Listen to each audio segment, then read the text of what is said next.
அவர்களே, என்னை மக்களின் பிரதிநிதியாக அனுப்பி வைக்கின்ற மட்டக்களப்பு வாழ் தமிழ் பேசும் மக்களுக்கும் மற்றும் இறைவனுக்கும் எனது கட்சிக்கும் நான் என் நன்றியை தெரிவித்துக் கொண்டு, காலங்காலமாக அடக்குமுறைகளுக்கு எதிராக குரல் கொடுத்து தமிழ் மக்களுக்காக போராடிய எமது உறவுகளுக்கும் தமிழ் தேசிய தலைவருக்கும் எமது அஞ்சலியை செலுத்திக் கொண்டு, அடுத்ததாக இந்த மாற்றத்தை கொண்டு வந்து இனவாதமற்ற, ஊழலற்ற, நேர்மையான ஆட்சியை தருவதாக சுபிட்சமான நாட்டை உருவாக்குவதற்காக வாக்குறுதி அளித்திருக்கும் ஜனாதிபதி அவர்களுக்கும் பெரும்பான்மை அரசுக்கும் வாழ்த்துக்களை தெரிவித்துக் கொண்டு எனது உரையை ஆரம்பிக்கின்றேன். இலங்கை தீவானது ஒரு அழகிய நாடு. எமது 75 ஆண்டுகளுக்கு பின் ஏன் இவ்வாறான நிலைமையை எட்டியது? காலம் அரசு ஆட்சி செய்தவர்கள் மக்களுக்கு எதிரான தங்கள் அரசியல் சுயலாபங்களுக்காகவும் ஆட்சி அதிகாரம் ஏறுவதற்காகவும் இனவாதத்தை தேனி போட்டு வளர்த்தார்கள். தமிழ் மக்களுக்கு எதிரான அடக்குமுறைகளும் ஒடுக்குமுறைகளும் மொழி உரிமை பறிப்புகளும் நில அபகரிப்புகளும் காலங்காலமாக நடந்தேறின.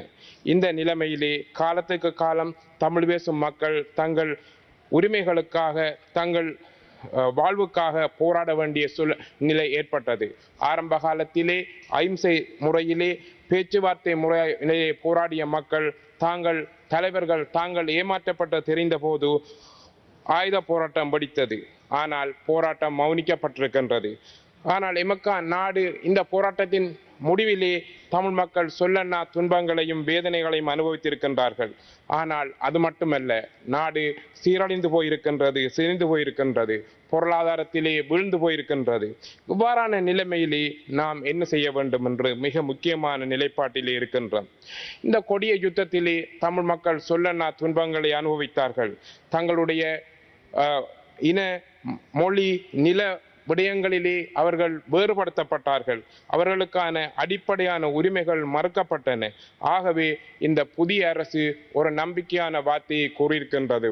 மிக ஜனாதிபதி அவர்களின் சிம்மாசன உரையிலே இனபேதமற்ற, மொழிபேதமற்ற, ஊழலற்ற, வன்முறையற்ற ஆட்சியை தருவதாக உறுதியளித்திருக்கின்றார். அந்த விடயத்திலே நாங்கள் அவருக்கு எங்களுடைய நன்றியை தெரிவித்துக் கொள்கின்றோம்.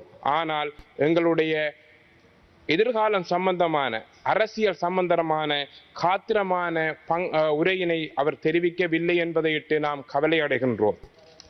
ஆகவே எத்தனையோ இழப்புகளை சந்தித்து வாழ்வாதாரங்களை இழந்து இருக்கின்ற எமது சமூகம், போரின் பின்பு எத்தனையோ பெண்கள், தலைமை தாங்கும் குடும்பங்கள் உருவாக்கப்பட்டிருக்கின்றன. எத்தனையோ பேர் மாற்றுத்திறனாளியாகின்றார்கள்.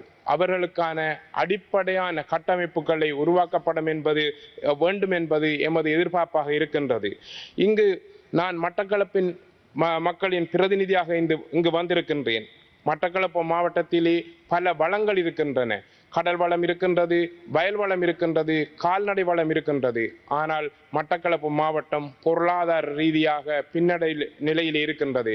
அதற்கான ஒரு சிறந்த கட்டமைப்பு உருவாக்கப்பட வேண்டும்.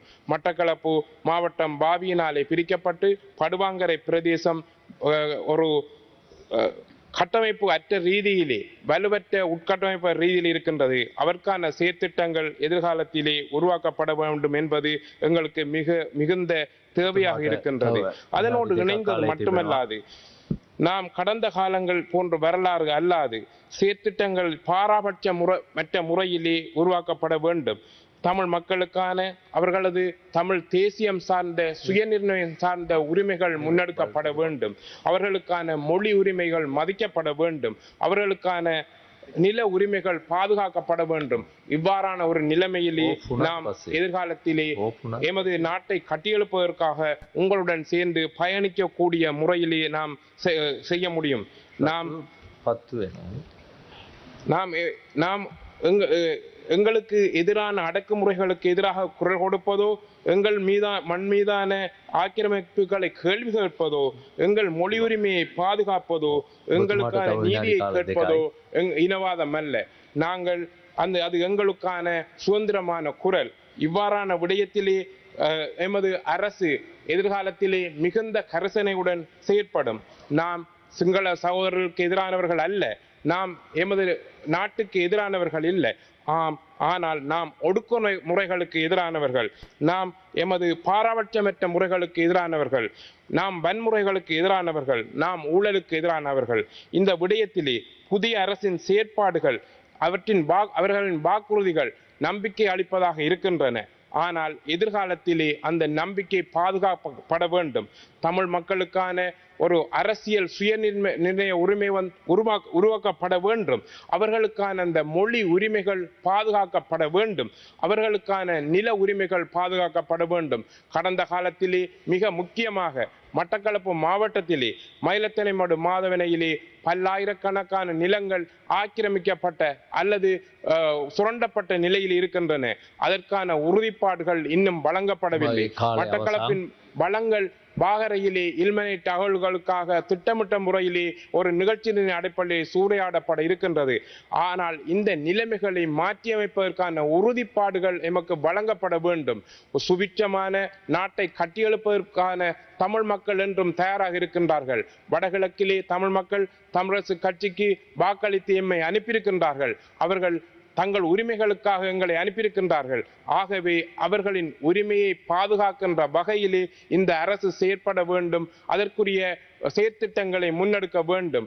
அவருடைய செயற்திட்டங்களை ஊழலற்ற வன்முறையற்ற நிகழ்ச்சி நிரலை எவ்வாறு அரசு ஆர்வம் காட்டுகின்றதோ அதே போன்று தமிழ் மக்களுக்கான உறுதிப்பாடான அரசியல் தீர்வினை காட்டுவதற்காகவும் அந்த உறுதிப்பாட்டினை மொழியை பாதுகாப்பதற்கான உறுதிப்பாட்டையும் எமக்கு வழங்க வேண்டும் என்ற ஒரு எதிர்பார்ப்பினை நாம் கொண்டிருக்கின்றோம்.